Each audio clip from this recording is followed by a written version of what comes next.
علی علی حق ہے، علی حق ہے، علی حق ہے، علی علی جدھر حق ہے ادھر مولا، جدھر حق ہے ادھر مولا، جدھر مولا ادھر حق ہے۔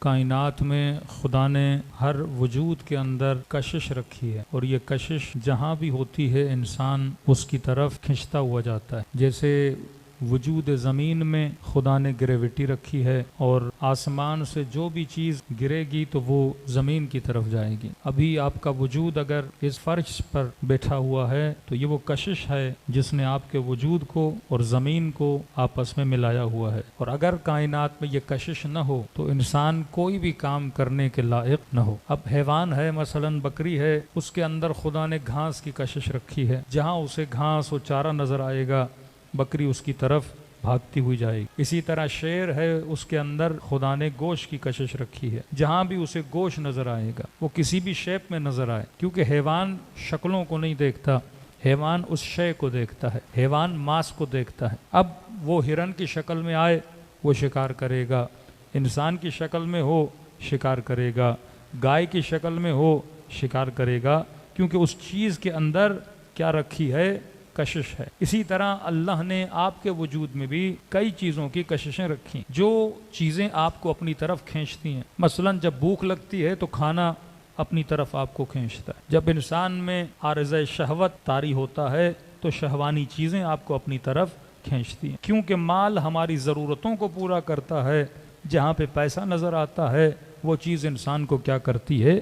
کھینچتی ہے۔ اب یہ کھچاؤ جسم کے لیے بھی ہے، یہ کھچاؤ روح کے لیے بھی ہے۔ میں نے یہ سمجھنا ہے کہ کون سا کھچاؤ کس چیز کا ہے۔ کنفیوژن یہ ہوتا ہے کہ ایک چیز روح کو بلا رہی ہوتی ہے لیکن میں اسے پورا جسم کے لیے کر رہا ہوں، اور مجھے تسکین نہیں ملتی، اس کے بعد میں بے سکون ہو جاتا ہوں۔ اب اگر دنیا میں کوئی یہ کہے کہ مولانا مثلا مال کے اندر سکون ہے کیونکہ کشش، کوئی یہ کہے کہ بڑے گھر کے اندر سکون ہے کیونکہ انسان بڑے گھروں میں رہنا چاہتا ہے، کوئی کہے کہ باغات میں سکون ہے کیونکہ انسان سیر و تفریح کے لیے جانا چاہتا ہے، کوئی یہ کہے کہ زیور و آلات میں سکون ہے کیونکہ اکثر خواتین زیور کو پسند کرتی ہیں، کوئی یہ کہے کہ لباس کے اندر سکون ہے کیونکہ انسان لباس کی چاہت رکھتا ہے۔ تو پھر تو یہ تو ہونا چاہیے کہ جس انسان کے پاس لباس ہے، مال ہے، دولت ہے، جس انسان کے پاس دنیا کی ہر راحت ہے، پھر اس انسان کو کبھی بے سکون نہیں ہونا چاہیے۔ یہ بے سکونی انسان کی بتاتے۔ آج سب سے زیادہ سائیکٹرسٹ کے پاس جو لوگ رجوع کرتے ہیں وہ مالدار لوگ، مال ہے، دولت ہے، سب کچھ ہے، بڑے بڑے ایکٹر، بڑے بڑے سنگر، بڑے بڑے سیاستدان، بڑے بڑے مالدار، جن کو یہ بھی نہیں پتا کہ ہماری دولتیں کتنی ہیں، جن سے یہ پوچھا جائے کہ آپ کے گھر کا سائز کتنا ہے وہ بھی شاید جناب کو نہیں پتا، جن کو یہ بھی نہیں پتا کہ دنیا میں ہم نے گھر کتنے بنا لیے ہیں، ہر ملک میں، ہر شہر میں زمینیں ہی زمینیں، مال ہی مال جمع کیا ہے۔ پھر تو یہ ہونا چاہیے کہ ان انسانوں کو تو بے سکونی نہیں ہونی چاہیے، کیونکہ جو چیز ان کو اپنی طرف کھینچ رہی تھی اس چیز کو انہوں نے حاصل کر لیا ہے، لیکن سوال یہ ہے کہ اب بھی یہ بے سکون کیوں ہے؟ اب بھی یہ رات کو سوتا ہے تو ڈپریشن کی گولی لے کے کیوں سوتا ہے؟ اب بھی اس انسان کو انزائٹی کیوں ہوتی ہے؟ اب بھی یہ انسان پریشانی میں کیوں جاتا ہے؟ اور آپ یہ بولیں کہ مثلا مولانا کیا یہ امیروں کی بیماریاں ہیں؟ ایسا بھی نہیں۔ ایک انسان مثلا غریب بھی ہے وہ بھی ڈپریشن کا مریض ہے، ایک انسان کے پاس مال بھی نہیں ہے وہ بھی ڈپریشن کا شکار ہے۔ تو مطلب یہ وجود کے اندر جو بے سکونی پائی جاتی ہے اس کا ریزن کیا ہے؟ اگر کوئی چیز مجھے اپنی طرف کھینچ رہی ہے اس چیز کے ملنے کے بعد مجھے سکون مل جانا چاہیے۔ یہاں پہ اہل بیت نے ایک فارمولہ بتایا، فرمایا سکون میں وہ رہتا ہے جو صاحب قناعت ہے، جو انسان زندگی میں قناعت کو اختیار کر دیتا ہے وہ سکون میں رہتا ہے۔ ہو سکتا ہے کہ آپ میں سے کوئی جوان، کوئی بزرگ یہ پوچھے کہ مولانا قناعت کرنے کی ضرورت کیا ہے؟ اگر اللہ نے 1 لاکھ دیا ہے تو میں 2 لاکھ کی خواہش کیوں نہیں کر سکتا؟ اگر 200 گز کا گھر ہے میں 400 گز کی خواہش کیوں نہیں کر سکتا؟ یہ کیا مطلب ہوا کہ مال زیادہ نہ کماؤ قناعت کرو؟ یہ کیا مطلب ہوا کہ گھر چھوٹا ہو تو قناعت کرو؟ قناعت کا مطلب یہ نہیں کہ چھوٹے گھروں پہ اکتفا کرو، قناعت کا مطلب یہ نہیں کہ جو مال کما رہے ہو اسی پہ اکتفا کرو اور زیادہ کے لیے محنت نہ کرو، قناعت کا مطلب یہ نہیں کہ چھوٹی گاڑی ہے اس کا مطلب میں نے بڑی گاڑی نہیں خریدنی، میں نے چھوٹی پہ قناعت کرنی ہے۔ قناعت کا مطلب یہ ہے کہ جو محنت کر رہے ہو جتنا مل رہا ہے اس پہ شکر خدا ادا کرو۔ قناعت کا مطلب یہ ہے، قناعت کا مطلب یہ ہے کہ زحمت کرو، محنت کرو، کوشش کرو، سعی و کوشش کرو، اور اس کے بعد جو ملا اس پہ کیا ہو جاؤ؟ راضی ہو جاؤ۔ اب یہ نہیں کہ دوسروں کے بڑے گھروں کو دیکھ کر اپنی چھوٹی جھوپڑیاں گرانا شروع کر دو کہ جناب کے پاس تو بڑا گھر ہے۔ اگر یہ رویہ آپ کا رہا تو اس رویے سے کیا ہو جائے گا؟ بے سکونی ہو جائے گی. اس لیے میں چھوٹی سی ہمیشہ مثال دیتا ہوں کہ یہ عقل مندی کا بھی تقاضا ہے کہ فرماتے ہیں خواہشوں کی چادر کو اتنا بڑھاؤ جتنی تمہاری ضرورت ہے. جتنی ضرورت ہے اتنی خواہش کرو گے تو ہمیشہ سکون کے ساتھ رہو گے. مثال دے رہا ہوں، مثلا آپ کی جیب میں 30 لاکھ ہیں، اکاؤنٹ میں 30 لاکھ ہیں. اب آپ کا ارادہ بنا، خواہش بنی، ایک چیز نے کشش پیدا کی کہ بھائی میں جاب پہ جاتا ہوں، گاڑی کا ہونا میرے لیے بڑا ضروری ہے، بچوں کو لے جانا ہے، گاڑی ہے، سیفٹی ہے، اپنی گاڑی ہوگی. اب اللہ نے 30 لاکھ بھی دیے ہیں، لہٰذا میں کیا کروں؟ گاڑی خرید لوں. اب آپ دوست کے ساتھ گئے، بھائی گاڑی خریدنی ہے. انہوں نے کہا چلیے جناب شو روم پہ جاتے ہیں. پوچھا پیسے کتنے ہیں؟ آپ نے کہا 30 لاکھ ہیں میرے پاس، تو لہٰذا گاڑی خریدنے جاتے ہیں. اور آپ جب شو روم دیکھنے گئے تو لہٰذا ہر چیز کی کیٹیگری ہے. کہا کہ یہ مثلا 25 سے 30 لاکھ کی گاڑیاں ہیں، اس رینج کے اندر گاڑیاں ہیں. آپ نے کہا نہیں، پہلے چلتے ہیں 1-2 کروڑ والی گاڑیوں کو دیکھنے کے لیے. اب دوست منع کرتا رہا کہ جیب میں 30 لاکھ ہیں، آپ کی اوقات ہی اتنی ہے، اس سے زیادہ آگے مت بڑھیے. تو آپ نے کہا نہیں، دیکھنے میں کیا ہے، دیکھنے میں کسی کے گھر سے کیا جاتا ہے. اب بڑی گاڑیاں دیکھنے گئے، بڑی گاڑیوں میں بیٹھے اور انہوں نے ٹرائی بھی کروایا. آپ نے 1-2 ٹرائی بھی ماری، اے سی بھی تھا، ایئر بیگز بھی تھے، سیٹیں بھی بڑی مثلا نرم تھیں. اب کہا کہ جناب گاڑی خریدنا چاہتے ہیں. آپ نے کہا نہیں، ہم تو بس دیکھنے آئے تھے، خریدنے کا ارادہ انشاءاللہ کل بنائیں گے. پھر آپ اس بڑے شو روم سے اتر کے چھوٹے شو روم پہ چلے گئے، جو آپ کی اوقات تھی اسی دکان پہ آپ آ گئے. اب 30 لاکھ کی گاڑی خریدی تو اب آپ کو اس گاڑی میں بیٹھنے میں مزہ نہیں آئے گا، کیونکہ نرم سیٹ پہ بیٹھ کر آئے ہو، بڑی گاڑی دیکھ کر آئے ہو. تو جو چیز آپ کے لیے تھی، آپ نے بڑی چیز دیکھی، اور جس چیز میں آپ نے بیٹھنا ہے اس چیز میں بیٹھنے سے آپ کو ذرہ برابر سکون نہیں ملے گا. لیکن اگر شروع سے اسی چیز کے اختیار کرتے جو آپ کے لیے تھی تو اس چیز پہ بیٹھنے پہ آپ کو کیا ملتا؟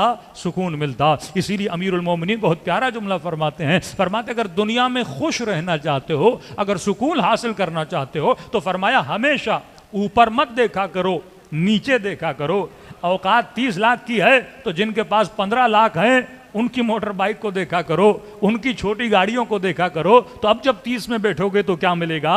سکون مل جائے گا. اب انسان بوڑھا ہے، کسی جوان کو دیکھے، ارے یہ کتنا تر و تازہ ہے، میں تو بوڑھا ہو گیا، تو یقیناً اس کے اندر مایوسی آ جائے گی. لیکن بوڑھا اپنے سے زیادہ بوڑھے کو دیکھے گا تو اللہ کا شکر ادا کرے گا. تبھی فرمایا ہاسپٹل جایا کرو، مریضوں کو دیکھو گے تو جو اللہ نے صحت دی ہے اس کی قدر و قیمت کو جانو گے. ہفتے میں 1 مرتبہ قبرستان جایا کرو، جب مردوں کو قبروں میں لیٹا ہوا دیکھو گے تو زمین پہ چلو گے تو ہر قدم پہ اللہ کا کیا ادا کرو گے؟ شکر ادا کرو گے. جب اپنے گھروں میں بیٹھتے ہو دوسروں کے بڑے بنگلوں کو نہ دیکھا کرو. فرمایا غریبوں کی بستیوں میں جایا کرو، جب ان کی جھوپڑیوں کو دیکھو گے تو اپنے گھر میں بیٹھ کر لمحہ بلمحہ خدا کا شکر ادا کیا کرو گے. دوسروں کے بچوں کو نہ دیکھا کرو، اپنے بچوں کو دیکھو. پھر ان لوگوں کو دیکھو جن کی نسلیں تباہ و برباد ہیں، جو دین خدا سے دور ہیں، جو شرابی بن چکی ہیں، جو گناہوں میں پل چکی ہیں. لہٰذا پھر جب اپنے بچوں کو دیکھو گے تو خدا کا شکر ادا کرو گے. تبھی فرمایا یہ نگاہیں انسان کے وجود میں حسرت کو پیدا کرتی ہیں. نگاہوں کی پرواز کو اتنا بلند نہ کرنا کہ تاکہ دیکھو تو حسرت پیدا کرو.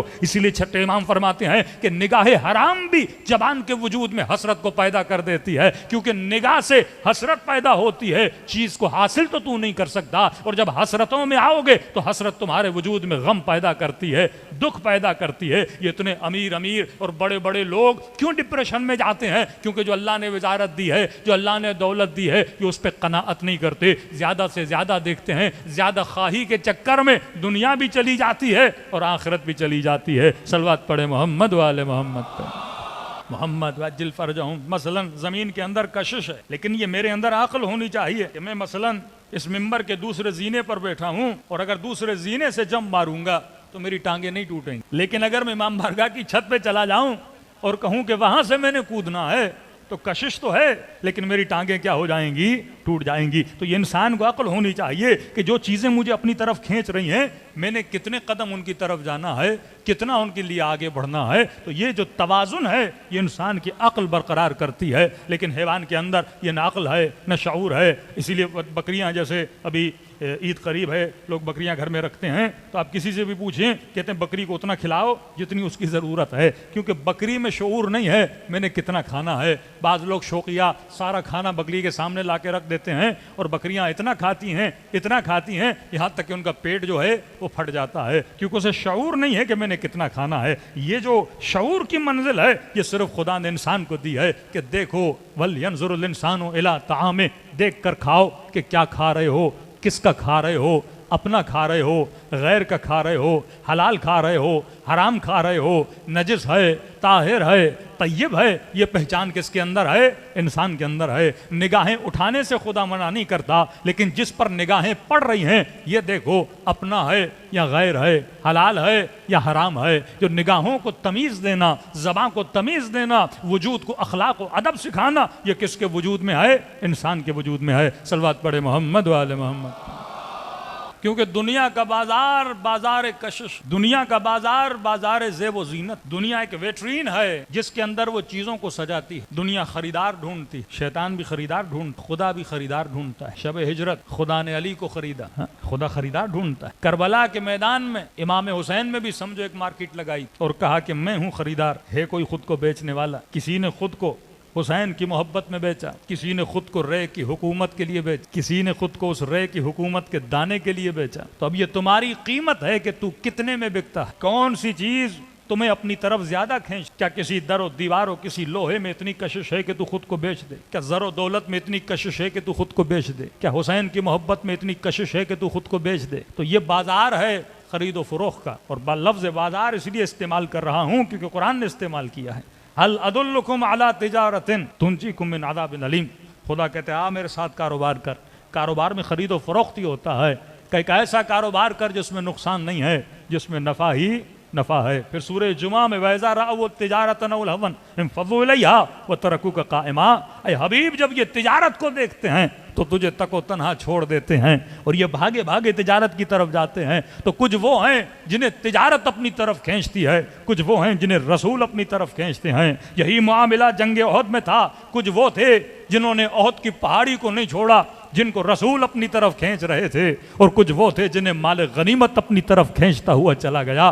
تو یہ وجود انسان ہے۔ سوال یہ ہے کہ مجھے کون اپنی طرف کھینچ رہا ہے؟ یہ کھچاؤ مجھے اپنے وجود میں دیکھنا ہے، اور یہی خطرناک مقام ہے کہ انسان اپنی قلب کی طرف رجوع کرے اور یہ دیکھے کہ میرے قلب کی دکان میں کون سی چیز ہے جس نے مجھے اپنی طرف کھچاؤ پیدا کیا ہوا ہے۔ اگر ان غلط چیزوں کو نکالوں گا نہیں تب تک میں اس سے چھٹکارا نہیں پاؤں گا۔ تو کسی کی قلب میں خدا نے بسیرا کیا ہوا ہے، کسی کی قلب میں محبت حسین نے بسیرا کیا ہوا ہے، کسی کی قلب میں ولایت امیر المومنین نے بسیرا کیا ہوا ہے، کسی کے قلب میں جذبہ شہادت نے بسیرا کیا ہوا ہے، اور کچھ وہ ہیں جو دنیا کی حکومت کے لیے اپنی جانوں کو دیتے ہیں، کچھ وہ ہیں جو ایک موبائل کے لیے اپنی جان کو قربان کر دیتے ہیں۔ تو یہ میرا وجود ہے، یہ میں نے ڈیسائیڈ کرنا ہے کہ واقعاً میرے وجود کے اندر جو مارکیٹ ہے جو مجھے اپنی طرف کھینچتی ہے اس کے اندر کون کون سی چیزیں ہیں۔ اور یہ سمجھانے والے اہل بیت ہیں کہ یہ بڑے خطرناک جذبے ہوتے ہیں، کہیں کوئی جذبہ تجھے تباہ و برباد نہ کر دے۔ علی علی حق ہے، علی حق ہے، علی حق ہے، علی علی جدھر حق ہے ادھر مولا، جدھر حق ہے ادھر مولا۔